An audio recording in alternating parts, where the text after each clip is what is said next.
When I'm cooking, I'm usually listening to music, which I'm not allowed to do right now, which is kind of a problem, but maybe we'll drop in some music in this later. Do we have music on this? Yeah. Okay, cool. Well, maybe we'll talk about that later. My name's Angela DiMayuga, and I'm a chef and creative director for food and culture at Standard Hotels. I was asked to participate in this series for New York Times, 10 essential Filipino recipes. Really honored to share the 10 that I think are essential. This dish in particular that we're cooking today, chicken adobo, is something that I grew up eating a lot of, but this one I think is super special. It's a nice variant that makes it extra delicious. Adobo is so few ingredients, just garlic, bay leaf, black peppercorn, salt, and vinegar.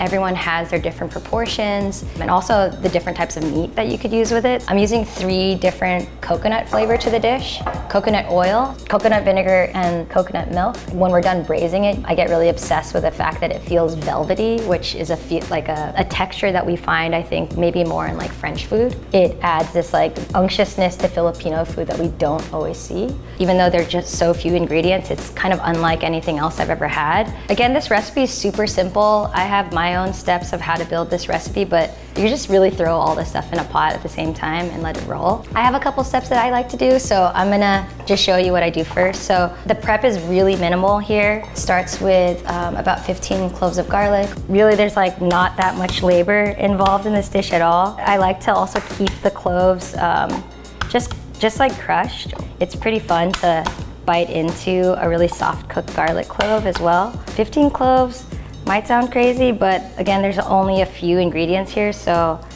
we're gonna enjoy the fact that there's 15 cloves of garlic in here. You know, when you think about a raw piece of garlic, it's really overwhelming, but what happens when you cook garlic this slow and braise down, it becomes like really beautiful and sweet. There's a range. Garlic is versed, like it can do a lot. It's not just what you think it is, that you can only have one, so I'm just validating the use of 15 cloves. Garlic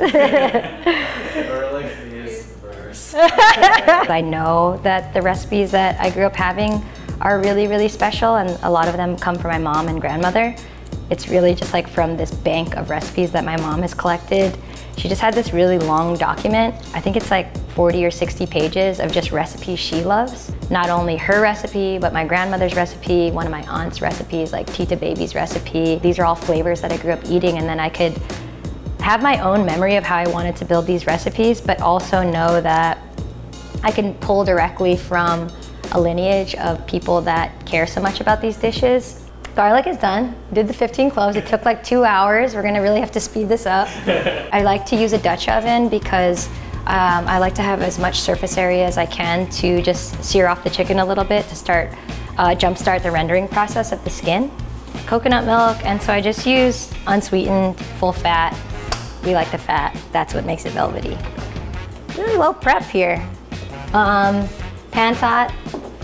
Coconut oil, and I like to use an unrefined coconut oil.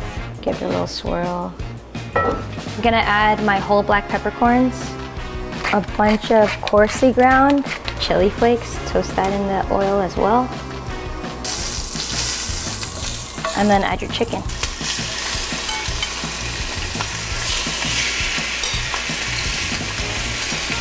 My chili, my bay leaves, and then my garlic. It's okay if this gets brown as well. The idea again is that the garlic's gonna get braised with the rest of the ingredients, so break down, be nice and soft. I'm gonna keep that going a little bit longer. I know it's really embarrassing to cook with tweezers, especially me, because I'm a chef, but they're just a little bit more low profile than tongs. So I'm using them here for you guys today. Hope you're okay with that. I'm not really concerned about it touching the bottom of the pan because I actually really like, we're not trying to render the skin too much, just to get it started, but I actually really like the jiggly, like long braised chicken fat flavor, like this jiggly, fatty collagen thing that's happening. Once I flip, I could actually really just start adding my liquids now. 1 cup of coconut milk. Usually when you're making a pot of adobo, you start knowing that you're gonna be feeding a lot of people. When I was growing up, if we had a pot of adobo, it was something to be excited about, like for several days. And you really just kind of leave it alone. You can agitate it every now and again to make sure everything's all the chicken bits are covered. Don't feel afraid to add some water to control that reduction. Oh man, That's gonna kind of mellow out once this reduces, but it's still gonna have that balance of like sour, salty, and then richness from the coconut. I really love this wooden spoon. I have a spoon collection over there. It's just a bunch of different sized spoons that I like for very specific purposes. It's very nerdy. I think a lot of chefs like spoons, but I like all these like odd shapes. Super simple, easy recipe that you could be doing other things. We can make rice. You wanna make rice? I like rice blends, so we're gonna make a rice blend. We'll just measure that right into the rice cooker pot. Filipino food, most dishes are meant to be eaten with rice, so we would always have a pot of rice going. It was kind of like a coffee pot. Pour off that starchy water. I'm gonna rinse this a few times, probably 3.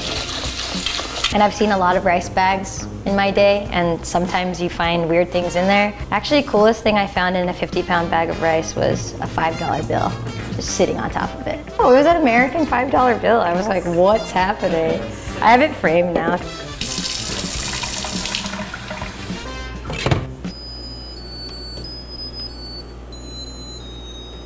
So cute. Let's see. This is looking like what it's supposed to be doing. You know, it's like pretty submerged. I don't need to add any water to this just yet, but I'm just gonna move these around a bit. As I'm adjusting it, say I've let it braise for its time and then turn it off and turn it back on again, and the liquid level has really reduced. You could really just add water to it and then agitate it, and that'll just bring the sauce right back together. So this is looking good. Cool.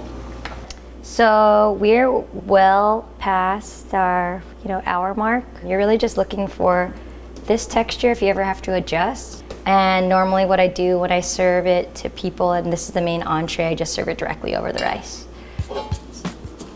So the sauce is really nicely reduced, completely coating the chicken, and because it's braised with the chicken for so long, it's completely permeated straight to the bone.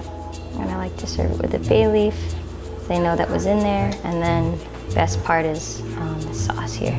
So that texture from the coconut milk really gave it this velvety texture that we talked about. And there it is. I'm gonna eat it now. Great. I'm gonna try it. Perfect bite for me is a chunk of the meat, some of the fat, a peppercorn. It's just the best if it's just like covered in sauce like this.